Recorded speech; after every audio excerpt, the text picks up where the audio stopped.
آپ کو Bullet proof jacket مل جائے گی، بمب پروف گاڑی مل جائے گی، لیکن موت پروف کوئی جگہ نہیں۔ اب یہ کہو کہ میں فلاں جگہ چلا جاؤں یا فلاں گاڑی میں چلا جاؤں، میں سمندر کے نیچے بھی چلا جاؤں اور موت سے بچ جاؤں، ایسا ممکن؟ قرآن کہتا ہے فَإِذَا جَاءَ أَجَلُهُمْ لَا يَسْتَأْخِرُونَ سَاعَةً وَلَا يَسْتَقْدِمُونَ۔ جب موت کا وقت آ جاتا ہے، نہ ایک پل آگے ہوتا ہے نہ ایک پل پیچھے ہوتا ہے۔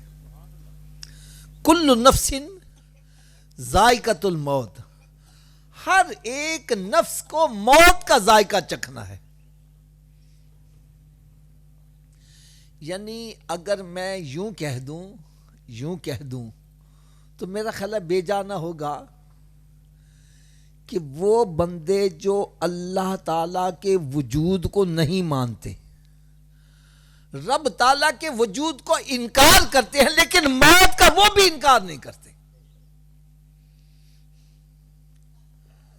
موت ایک ایسی حقیقت ہے کہ کوئی بندہ اس کا انکار۔ میری والدہ ماجدہ اللہ تعالیٰ ان کے مزاج شریف پر کروڑوں رحمتوں کی بارش نازل فرمائے، وہ حضرت صاحب مائیگریٹ ہو کر آئے تھے انڈیا سے، امرتسر کے رہنے والے تھے، تو وہ ہمیں اپنی باتیں وہاں کی سنایا کرتے تھے۔ کہنے لگے کہ وہاں ہمارے ایک ڈاکٹر تھا، اس کی دکان بڑی چلتی تھی، بڑی دکان چلتی تھی، بڑا رش رہتا تھا، تو اس کے ہاتھ میں شفا بھی بڑی تھی، ظاہر بات ہے شفا ہوتی ہے تو پبلک آتی ہے نا۔ تو کہنے لگے مجھے ایک مرتبہ پتہ چلا کہ اس کا جوان بیٹا فوت ہو گیا ہے، اور میں بڑا حیران ہوئی کہ بھلا ڈاکٹر کا بیٹا بھی فوت ہو سکتا ہے۔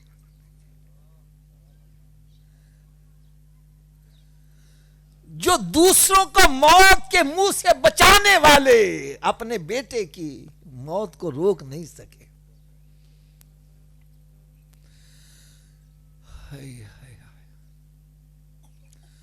موت ایک ایسی حقیقت ہے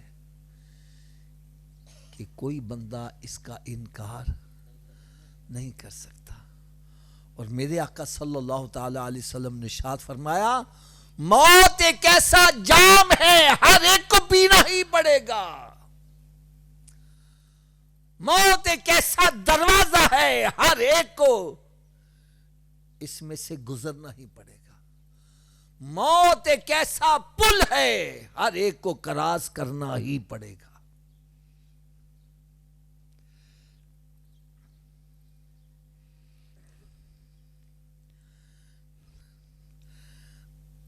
اب میں ایک چھوٹی سی گزارش کروں گا، میری بات آپ کو غلط لگے آپ نے میرا لحاظ نہیں کرنا، کھڑے ہو کے کہنا حافظ صاحب آپ غلط کہہ رہے ہیں، میں انشاءاللہ تعالیٰ سب کے سامنے معذرت بھی کر لوں گا، الفاظ بھی واپس لے لوں گا، لیکن یار اگر میری بات سچی لگے پھر عمل ہونا چاہیے کہ ہونا چاہیے؟ تھوڑا سا اونچی آواز سے بولو، عمل کریں گے؟ میں پہلی بات جو گزارش کروں گا وہ یہ کہ ایک بات ہم نے تسلیم کر لی کہ موت سے کوئی بندہ موت ایک ایسی حقیقت ہے کوئی بندہ اس کا انکار۔ جب موت ہے ہی حقیقت تو پھر اس کی تیاری ہم کیوں نہیں کر رہے؟ میں غلط ہوں بھائی میری جھولی میں ڈال دو۔ میں آپ کو اس سلسلے میں ایک بڑی ایمان افروز حکایت سنانے لگا ہوں، پتہ نہیں آج کس کے دل پر چوٹ لگے، دل کی دنیا تبدیل ہو جائے گا۔ حضرت صاحب ایک بادشاہ، اس کا دربار بھرا ہوا تھا بندوں سے، یوں سمجھے جیسے ہمارا پنڈال بھرا ہوا ہے، مختلف قسم کے بندے وہاں پر موجود تھے. اتنے میں ایک اللہ کا ولی جو اہل نظر تھا وہ بھی آ گیا. پہلے میں یہ عرض کر دوں اہل نظر کہتے کس کو ہے, اس کی ذرا تعریف پتہ چل جائے تاکہ سمجھنے میں آسانی ہو جائے.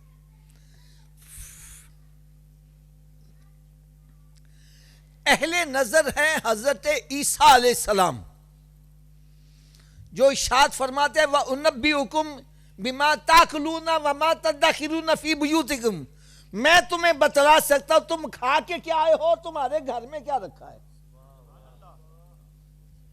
میں نہیں جانتا آپ نے کیا کھایا ہے, میں نہیں جانتا آپ کے گھر میں کیا رکھا ہے, لیکن جو اہل نظر ہے وہ یہ بھی جانتا ہے کھا کے کیا آیا ہے اور گھر میں چھوڑ. یہ قرآن کی آیت ہے. اہل نظر کون ہے؟ آپ نے نام سنا گا میاں شیر محمد صاحب رحمت اللہ, شرق بشری والی سرکار. ان کے پاس ایک حضرت صاحب انگریز آیا, اس نے گلے میں دوربین لٹکائی ہوئی تھی. میاں صاحب قبلہ فرمانے لگے یہ تم نے گلے میں کیا چیز لٹکائی ہوئی ہے؟ کہنے لگا جی یہ دوربین ہے. فرمایا یہ کیا کرتی ہے؟ کہنے لگا یہ دور کی چیز کو قریب کر کے دکھاتی ہے. فرمایا اچھا پھر تو یہ بڑی اچھی چیز ہے. فرمایا جو یہ بتلا اگر میں اس کے آگے ہاتھ رکھ دوں پھر بھی کام کرے گی؟ کہنے لگا جی ہاتھ تو موٹی چیز ہے, اس کے آگے کاغذ بھی آ جائے تو کام. آپ نے ارشاد فرمایا جو رب نے ہمیں دور بھی عطا کیا اس کے سامنے سمندر بھی آ جائے پہاڑ بھی آ جائے حال نہیں ہوتا, ہم دیکھ لیتے ہیں. فرمانے لگے وہ کہنے لگا میں آپ کی بات سمجھا نہیں میاں صاحب, آپ کیا کہہ رہے ہیں؟ فرمایا میری دوربین بتلا رہی ہے تیری ماں کا انگلینڈ میں انتقال ہو گیا ہے. اس نے وقت اور ٹائم نوٹ کر لیا, گھر آیا, آگے ٹیلی گرام, اس وقت میں ٹیلی گرام آیا ہوا ہے تیری ماں کا اتنے بجے انتقال ہو گیا. دیکھا ٹائم وہی جو میاں صاحب نے بتلایا تھا, واپس آیا کلمہ پڑھ کے مسلمان ہو گیا ہے. اہل نظر کون ہے؟ حضرت سیدنا عمر فاروق رضی اللہ تعالیٰ عنہ مسجد نبوی شریف میں ممبر شریف پر کھڑے خطبہ دے رہے ہیں, اور دوران خطبہ بیان کے دوران کا یا ساریات الجبل یا ساریات الجبل, اے ساریہ پہاڑ کی طرف متوجہ ہو. سارے حیران ہیں کہ ساریہ تو یہاں ہے نہیں, یہ آوازیں کس کو دے رہے ہیں؟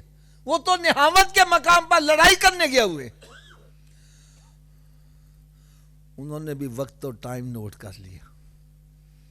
جب کچھ عرصے کے بعد حضرت ساریہ رضی اللہ عنہ واپس آئے تو انہوں نے پوچھا بھائی جمعے والے دن تیرے ساتھ کوئی واقعہ پیش آیا؟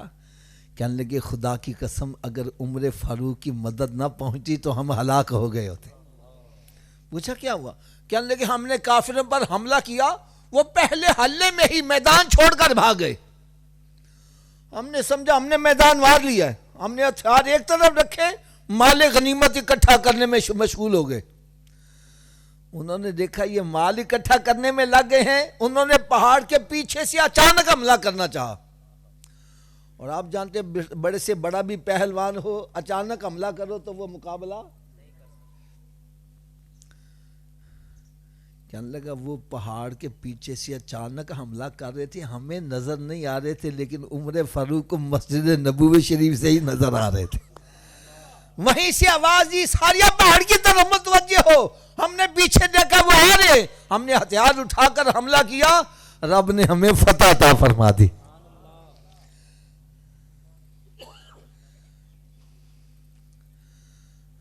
اہل نظر آپ سمجھ گئے ہیں کون ہوگا؟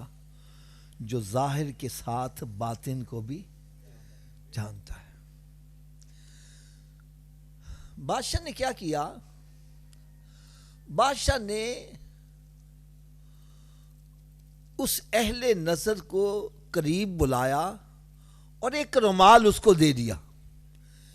کہنے لگا یہ رومال ہے, میرا دربار بندوں سے بھرا ہوا ہے, تیری نظر میں جو سب سے بڑا بے وقوف بندہ ہے اس کے سر پر یہ رومال رکھ دے. تو اہل نظر ہے، تو ظاہر بھی جانتا ہے باطن بھی جانتا ہے، تو میرا دربار بندوں سے بھرا ہوا ہے، تیری نظر میں جو سب سے بڑا بے وقوف بندہ ہے اس کے سر پر یہ رومال رکھ دے۔ اس اللہ کے بندے نے رومال لیا، طے کیا، جیب میں رکھ لیا، کسی کے سر پر نہیں رکھا۔ بات آئی گئی ہو گئی، وقت گزرتا گیا، پھر یہ وقت آ گیا بادشاہ بیمار ہو گیا۔ آپ یہ جانتے ہو بیماری کا تو علاج ہے، موت کا علاج ہے۔ اگر موت کا علاج ہوتا تو امیر آدمی کبھی نہ مرتا۔ جب پتہ چل گیا کہ اب وقت قریب آ گیا ہے، یہی اللہ کا نیک بندہ اہل نظر بادشاہ کے پاس آ گیا۔ الیک سلیک کے بعد کہنے لگا بادشاہ سلامت، اللہ تعالیٰ نے تجھے سلطنت عطا کی؟ کہنے لگا ہاں بڑی وسیع سلطنت عطا کی۔ کہنے لگا بادشاہ تو اپنی سلطنت میں دورے پہ بھی جاتا تھا؟ کہنے لگا ہاں دورے پہ بھی جاتا تھا۔ کہنے لگا مجھے یہ بتلا، جب تجھے پتہ چل جاتا تجھے ایک دن کے لیے جانا ہے، تجھے ایک دن وہاں لگے گا، تو سامان کتنے دنوں کا لے کے چلتا تھا؟ کہنے لگا میں احتیاطی طور پہ 2 دن کا ساتھ لے کے جاتا سامان۔ جہاں مجھے پتہ چل جا مجھے 1 ہفتے کے لیے جانا ہے، میں سامان 2 ہفتوں کا لے کے چلتا۔ جہاں مجھے پتہ چل جا مجھے 1 مہینہ لگے گا، میں سامان 2 مہینوں کا لے کے چلتا۔ کہنے لگا بادشاہ سلامت، جب تجھے پتہ چل جاتا تجھے 1 ہفتے کے لیے جانا ہے تو سامان 2 ہفتوں کا لے کے چلتا، اور جہاں تو ہمیشہ کے لیے جا رہا ہے اور جہاں سے واپس آ بھی نہیں سکتا اور پیچھے سے منگوا بھی نہیں سکتا، اس کے لیے تو نے بڑا بندوبست کیا ہوگا۔ بادشاہ سر پکڑ کے بیٹھ گیا، کہنے لگا ہائے میری تباہی، ہائے میری بربادی، ہائے میری شومی قسمت، میں نے تو اس کے لیے کوئی بندوبست نہیں کیا۔ اس اللہ کے ولی نے رومال نکالا اور بادشاہ کے سر پر رکھ دیا۔ کہنے لگا بادشاہ سلامت، میری نظر میں تجھ سے بڑا بے وقوف اور کوئی نہیں ہے۔ یار میری بات کا برا نہ منانا، یہ دیکھو میں ہاتھ باندھ کر ایک بات کہنے لگا، آؤ تھوڑی دیر ہم بھی اپنے اپنے گریبان میں جھانک کر دیکھیں کہیں ان بے وقوفوں کی لسٹ میں میرا نام تو نہیں آ رہا۔ یار آج ہم میں سے ہر بندہ جانتا ہے کہ میں یہاں سدا رہنے کے لیے نہیں آیا۔ کوئی 40 سال، کوئی 50 سال، کوئی 60 سال، کوئی 100 سال۔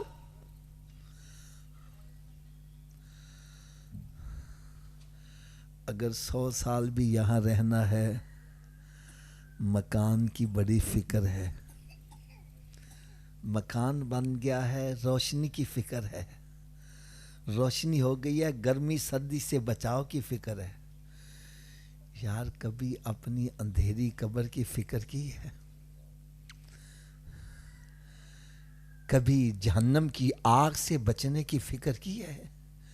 کبھی دوزخ کی گرمی سے بچنے کا کوئی اہتمام کیا ہے؟ باقی ایک بات میری کان کھول کر سن لو، کوئی تیاری کرے یا نہ کرے موت آ کر ہی رہے گی۔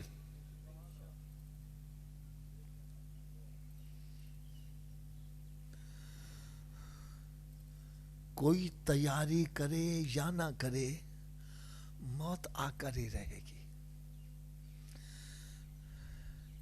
اے ہمارے چودھری یونس صاحب مرحوم مغفور کے ایصال ثواب کی محفل میں آنے والوں، میں ہاتھ باندھ کر ایک بات کہوں گا، ان ایصال ثواب کی محفلوں کو دعوتوں کا رنگ مت دو۔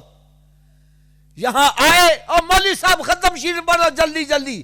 ختم شریف پڑھیا, لنگر کھادا تے مچھاں نوں تا دیندے آ گئے.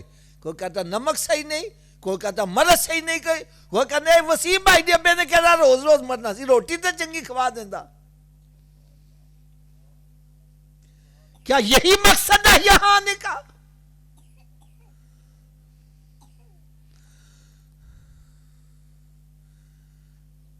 ارے یہاں آنے کا اصل مقصد یہ ہے کہ جس طرح ہمارے چودھری یونس صاحب انتقال کر گئے, اپنی ایمانداری سے بتلاؤ, اپنی دولت ساتھ لے کر گئے؟ تھوڑا سا اونچی آواز سے بولا. کوئی رشتہ دار عزیز و قربا, کوئی لنگوٹیا یار ان کے ساتھ قبر میں گیا؟ ان کے ساتھ گئے ہیں تو ان کے اعمال ہی گئے. اس لیے میرے آقا صلی اللہ علیہ وسلم نے ارشاد فرمایا, بندے کے 3 ساتھی ہیں. پہلا ساتھی موت تک کا ہے, دوسرا ساتھی گور تک کا ہے, اور تیسرا ساتھی توڑ تک کا ہے. موت تک کا ساتھی انسان کی جائیداد ہے, وہ منقولہ ہے یا غیر منقولہ, موویبل پراپرٹی ہے یا اموویبل پراپرٹی ہے.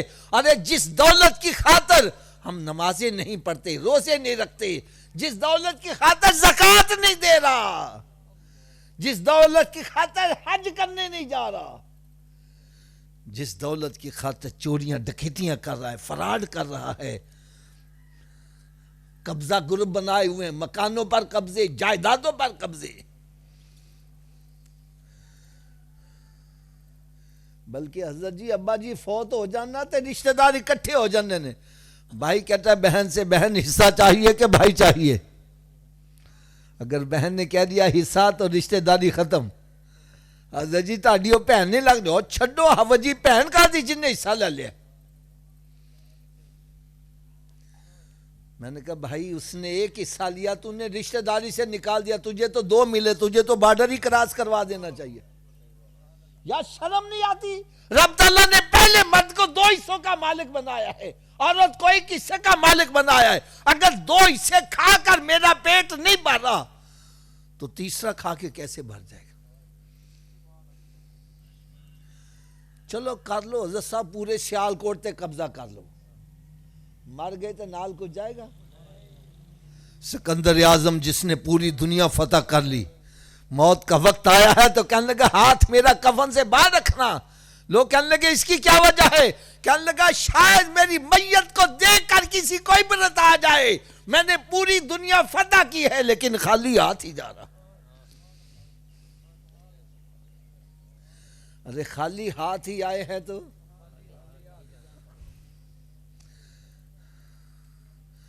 لہٰذا میری بات یہ کان کھول کر سن لو, جس دولت کی خاطر ہم اللہ تعالیٰ کو ناراض کرتے ہیں, اس کے پیارے حبیب صلی اللہ علیہ وسلم کو ناراض کرتے ہیں, جب موت آئے گی سب سے پہلے یہی دولت ہمارا ساتھ چھوڑے گی. دوسرا ساتھی ہے گور تک کا, وہ ہے رشتہ دار عزیز و قربا.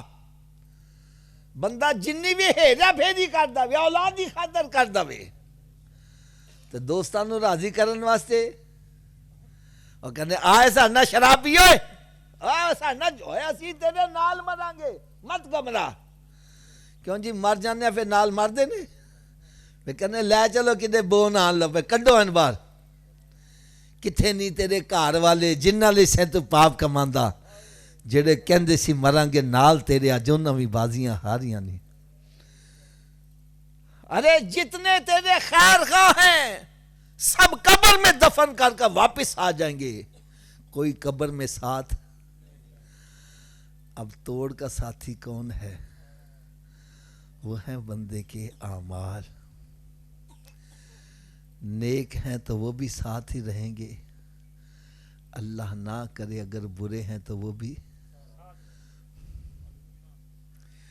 اس لیے پیارے آقا حضرت محمد مصطفیٰ صلی اللہ تعالی علیہ وسلم نے ارشاد فرمایا کہ قبر یا تو جنت کے باغوں میں ایک باغ بن جاتی ہے یا پھر دوزخ کے گڑھوں میں ایک گڑھا بن جاتی ہے.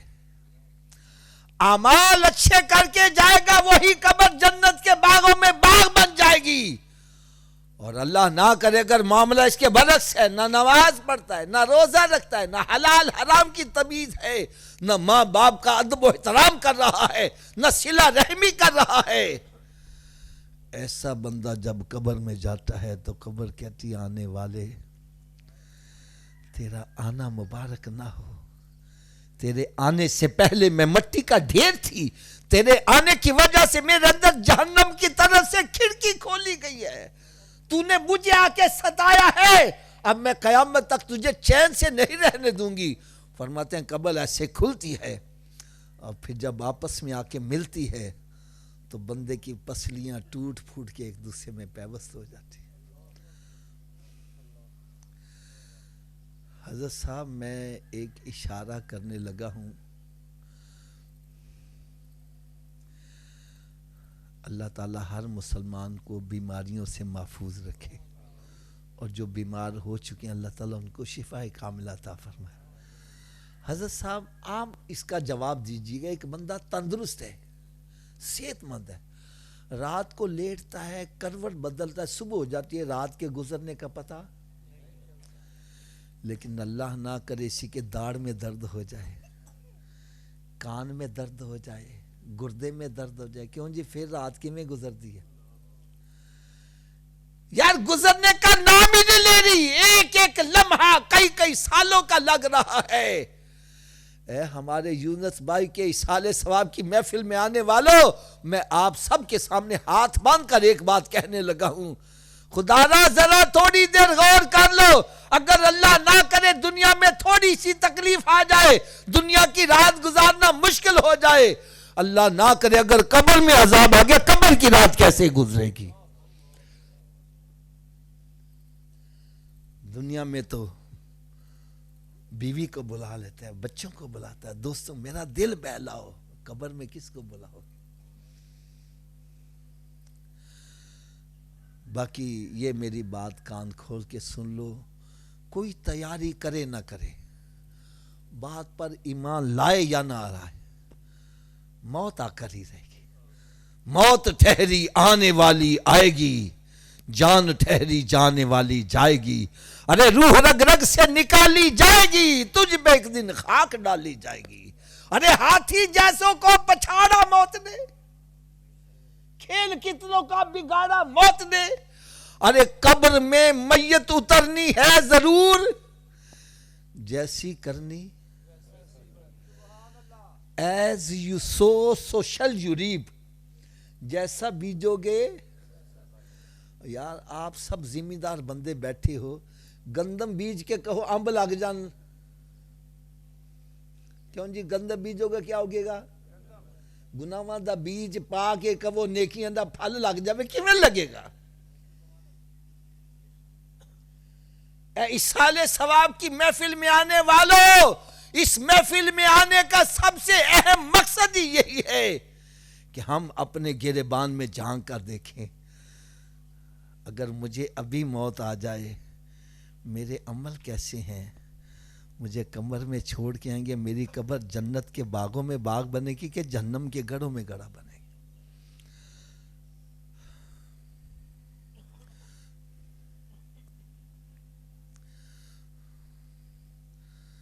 اگر آپ سوچ رہے ہیں حافظ صاحب ہماری تو تیاری ہے تو بڑی اچھی بات ہے، لیکن میں عرض کروں گا اس تیاری کو چیک اپ ضرور کر لو، کہیں بھولے میں مارے نہ جانا، چیک اپ کر لو۔ آپ کہیں گے چیک اپ کیسے کرتے ہیں؟ تو چیک اپ کرنے کا میں طریقہ بتلا دیتا ہوں، دیگ میں سے ایک دانہ چیک کر لو، ساری دیگ کھانے کی ضرورت، میں بھی صرف ایک ہی دانہ چیک کروں گا، میری چیکنگ غلط ہوگی تو میری اصلاح کر دینا، میں برا نہیں مناؤں گا، اور اگر صحیح ہے تو بھائی چیک اپ ضرور کر لینا۔ میرے آقا صلی اللہ علیہ وسلم نے ارشاد فرمایا کہ قیامت کے روز مسلمان سے سب سے پہلا سوال کون سا ہوگا؟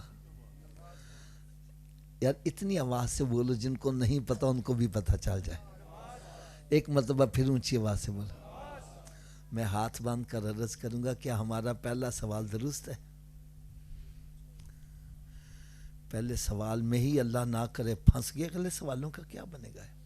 یار جتنے آپ یہاں پڑھے لکھے بیٹھے ہو، میری بات کی آپ تصدیق کرو گے، جب ہم ایگزامینیشن ہال میں بیٹھتے ہیں پہلا سوال صحیح ہو جائے، اگلے مشکل بھی ہو تو آسان ہو جاتے ہیں، اور اگر پہلے میں اٹک جائے اگلے آتے بھی ہوں تو چلو بھائی میں گیس لگواؤں، آپ بے شک تیاری، آپ کہو گے حافظ آپ نے تکا لگا، پتہ نہیں آتا بھی ہے کہ نہیں آتا، لیکن میرے آقا کا فرمان غلط، تھوڑا سا اونچی آواز سے جب میرے آقا صلی اللہ علیہ وسلم نے ارشاد فرمایا پہلا سوال ہی نماز کا ہوگا، پھر کیا خیال ہے ہمیں نمازی بننا چاہیے کہ نہیں بننا چاہیے؟ چلے اگر میری بات سے آپ متفق نہیں ہیں، میں آپ کے اوپر یہ فیصلہ چھوڑ دیتا ہوں، جو آپ فیصلہ کرو گے میں مان لوں گا۔ لو حضرت صاحب آپ میری بات کا جواب دیجئے گا، آپ کا ہے اپنا گھر، اس کو لگا ہوا ہے تالا، بغیر چابی کے اپنے گھر میں داخل ہو جاؤ گے؟ یار تھوڑا سا ہمت کر کے سارے ذرا آواز دو گے نا، مجھے سکون آ جائے گا کہ آپ کو میری بات سمجھ آ رہی ہے۔ بغیر چابی کے اپنے گھر میں داخل ہو جاؤ گے؟ ایک مرتبہ پھر اونچی آواز سے بول، اگر بغیر چابی کے تو اپنے گھر میں نہیں جا سکتا، بغیر چابی کے جنت میں کیسے چلے جاؤ گے؟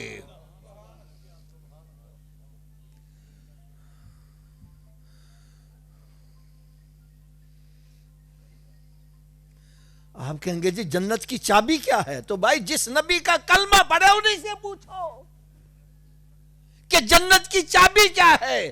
تو میرے آقا صلی اللہ علیہ وسلم نے ارشاد فرمایا الصلاۃ مفتاح الجنہ، نماز جنت کی چابی ہے۔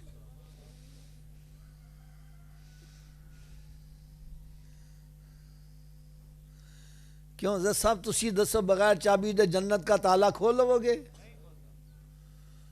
چابی دا بندوبست پھر مرن تو بعد کرنا کہ پہلے کرنا جے؟ تو پھر کر دے کیوں نہیں؟ جب مسجد سے آواز آتی ہے حی علی الصلاۃ، آؤ چابی کے لیے، کیوں بیٹھا گپے مار رہے، کیوں بیٹھا فلمیں ڈرامے دیکھ رہا ہے، کیوں بیٹھا تاش کھیل رہا ہے، کیوں بیٹھا کاروبار کر رہا ہے؟ ارے تجھے چاہیے سب کام چھوڑ کے مسجد کی طرف چل۔ کوئی پوچھے بابا جی کدھر جا رہے ہو؟ مطلب میں جنت کی چابی لینے جا رہا۔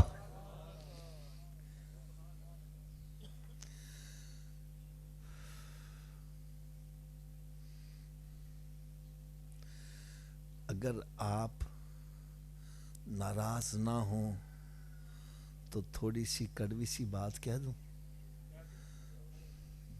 یہ دیکھو ہاتھ باندھ کر میں ایک بات کہنے لگا، اگر جنت کی چابی کا بندوبست نہ کیا تو پھر کہاں جانا پڑے گا؟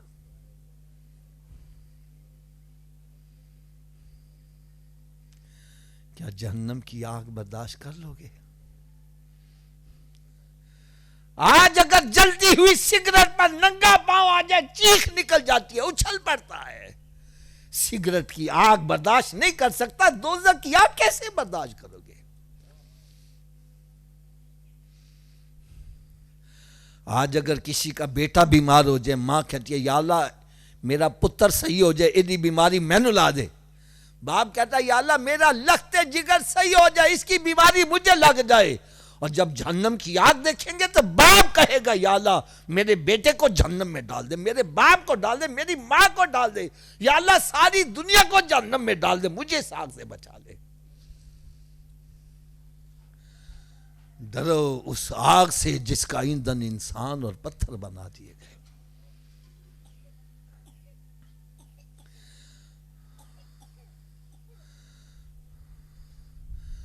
اور ایک بات پتہ نہیں آپ اس پر اتفاق کریں یا نہ کریں، بھائی یہ اصالِ ثواب کی محفل ہے، میں اس کے حق میں ہوں، ساتہ ہو، چیلم ہو، کل ہو، برسی ہو، چھمائیدہ ختم، سالانہ ختم، میں اس کے حق میں ہوں، مخالفت میں نہیں ہوں۔ لیکن اگر کوئی میرے دل سے پوچھے تو میں کہوں گا بھائی اصل اصالِ ثواب یہ ہے کہ ہم سارے نمازی بن جائیں۔